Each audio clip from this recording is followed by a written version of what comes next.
You're listening to Stand Tall and Own It, the podcast for high-performing female leaders who are ready to make an impact by discovering the safety that comes from understanding their own value and exercising their own authority.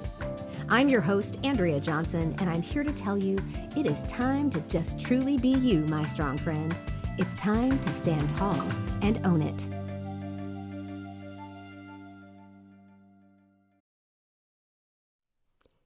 You know, it doesn't matter how long you've been on a personal growth journey. If you are a leader who is interested in making any kind of impact, you are going to continue to be on a personal growth journey. It's personal, it's professional. I work with a lot of women in corporate, and what I find is that many of them seem to think that you're going to grow in your personal life and not necessarily in your professional life. Or you're going to grow in your professional life, in your skills, and in learning how to navigate things in your professional life without growing in your personal life. And it actually doesn't work that way. There is no separating the two because you have to grow as a person. So today's topic is just a little bit of a toe stepper, meaning I'm going to step on your toes a little bit, mostly because mine are bruised. All right. I have shared many times that I learn and I teach. And I teach what I've experienced. And the topic today is there are no free passes in personal growth when it comes to leadership. There are none. No free passes whatsoever. Even with a client who said, man, this was a bad time for me to read that chapter in the book. I'm like, I'm sorry. It's just, that's how it worked out. But I noticed in myself a couple of things that I guess I assumed. Here you go, right? So learn from me. I assumed these things would be easier or I wouldn't have to deal with them. Now, I have not been silent about the journey that I've been on for the last 5 or 6 years. I've not been silent about the fact that some of that has been a little bit of deconstructionism in my mindset, for my spiritual life, for my cultural life, understanding the assumptions and the conditioning that I've had over the last 50 years or so. And every time I think I've looked at them all or deconstructed them all or figured them all out or gotten myself an answer to all of them, another one pops up. It's not quite like whack-a-mole, because in whack-a-mole, you're just hitting them as they pop up and they keep popping up. Well, at least I hope it's not like whack-a-mole. If it's like whack-a-mole for you, we really need to talk because you need to actually deal with it when it pops up. However, for me, it's as if I catch one and then another one pops up another place and then I catch it and I deal with it. But I wanted to give you some encouraging words, just a little bit of this is what it looks like when it happens. This is what I do or what I've done in the past and what I do now and how I reacted to things in the past and how I react to them now. Because something's going to pop up tomorrow. I promise. I even said to my dear friend today, I said, why is it every time I think I've dealt with all of the conditioning or all of my preconceived ideas or assumptions, a new one pops up that I absolutely have to deal with right now? Because I'm not exempt. Nobody's exempt. You're not exempt. I'm not exempt. So let me share. I'm not going to share topic-wise, but I'm going to share kind of in general what happens. So the reality is, here's the main overarching principle I want to share, that all of your conditioning, every assumption you've ever made, everything you've ever been taught, if you are on a true personal growth journey to be a leader, if you want to make any kind of impact, lead any kind of team, start your own business, even lead well in your family or community, all of your conditioning and all of your assumptions are going to be challenged. Even if they're challenged by someone close to you, or if they're challenged by society, somebody or something is going to challenge who you are. That's what it means to be a leader. Okay? So you need to understand that as the overarching principle. And I gotta tell you, I did think that. I already knew that. But it never, ever stops. Because growth never, ever stops. So what did I do in the past? I always reacted in a certain way, right? Well, one of three ways that I can identify. The biggest thing was the why me mentality. And, you hear that, why me? Why me? Why do I have to go through this?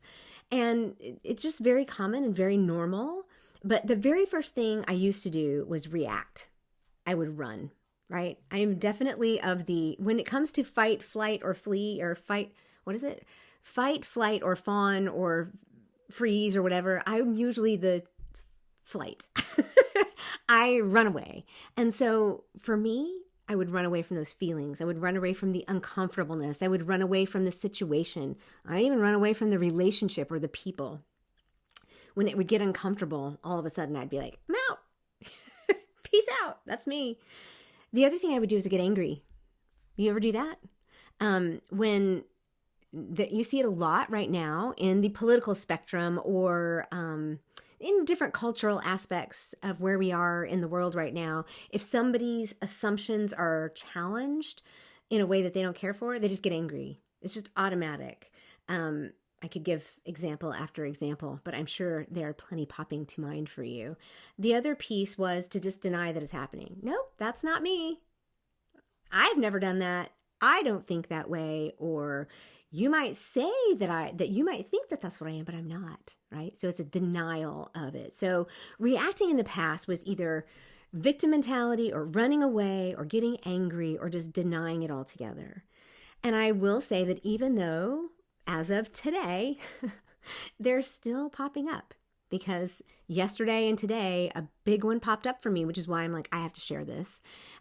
They're still coming into my awareness, as a coach might say. I'm being made aware of something in my life that I do in my past that I have assumed, or that is a conditioning that I have that I need to challenge. I need to look at and research and figure out why I think that and how I want to think in the future or believe in the future. The good news is that I have developed skills to do that. I no longer just run away. I no longer just get angry. Now, I might have an initial response of anger, right? But I'm learning to ask myself, instead of why me, I'm learning to ask myself, why not me? Or why not this particular assumption? Or why not this particular conditioning? And, there can be a grief that's associated with it. And we can talk about that if you want, ask questions, if that brings up something for you. But feel free to just message me and say, hey, I want to talk about what happens when you have to challenge an assumption or a conditioning or a belief system that you have, and there's grief involved, because there is. For sure, even if it's just grief of this is what I thought and I have to learn everything all over again. So now I start to ask myself, well, why not me? Or why not this assumption? Or why not this conditioning? And the very first thing I do is I remind myself to expect these things. What did I say early on? None of us get free passes. There are no free passes when it comes to growth. If you want to be a leader, then you will have to challenge all of your assumptions and all of your preconditioning. It just is going to happen. But number 2, nothing should surprise me ever again. Just like yesterday and today, this new thing that has emerged for me to deal with, or for me to think about, or for me to understand, oh, I had a real strong assumption there, or I've been conditioned to think this way, and it's very uncomfortable for me to think opposite of that, but that's what I do think. So how am I going to deal with that? So I'm learning to not be surprised by anything that comes up. The third thing is I'm learning to give myself grace. Assumptions are just that. Conditioning is just conditioning. It isn't something that we have to hold on to. And I'm finding too that as I give myself grace, depending on what the issue is, maybe it's changing the way I looked at social justice or racial equality or DEI or women's issues, I noticed that the people who were already in that space before me, I actually kind of went in with like my head down and, hat in hand, kind of like, oh, I'm so late to this party. And they're like, you came to the party. So give yourself grace, because other people will give you grace. And if they don't, then just find another group of people that are in that particular space already, and they will give you grace. So number 1, I'm learning to expect it. whatever it is to come up. Number two, I'm reminding myself to not be surprised that anything comes up and that anything comes to my awareness, giving myself grace. And then the fourth thing is my coach friend Lee always reminds me that, and this is even a quote, I said, I have to go back to Jesus on this one, but tomorrow Andrea will deal with this when it's time. Today, Andrea can make decisions to get tomorrow Andrea ready to make that or make that particular decision. And today, Andrea doesn't have to deal with that issue. Tomorrow, Andrea will get there. And that's a beautiful thing. But when I say I want to go back to Jesus on this, he says, tomorrow has enough troubles of its own. Deal with today. And this is a nice way to tie in what it means to live as an intentional optimist, to live in the present moment, to be reminded that today really is all I have. Yes, I'm a planner. Yes, I'm intentional. Yes, I'm courageous. And I'm all about adventure. And I'm all about wisdom and all of those wonderful pieces of intentional optimism. But when I have to deal with something like this, I have to remind myself that I only have right now. And I need to be present in this moment, especially with myself. If it's an issue that maybe I've been conditioned, or a belief system that I've been conditioned to believe for years and years and years, I need to be present with myself, and I need to give myself that grace to allow the grief if it needs to happen, or allow for a new way of thinking.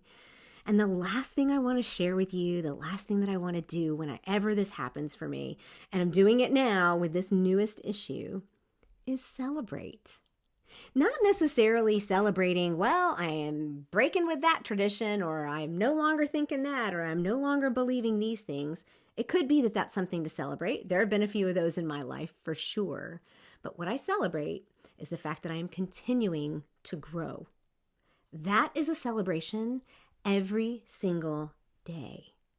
So if you want to be a leader, if you want to make an impact on your family, your job, your team, the culture that you're in, with your business, if you want to make an impact, not only do you have to know yourself, but you also have to be willing to allow these assumptions that you've always made, and allow the conditioning that you've received and that you've participated in sometimes.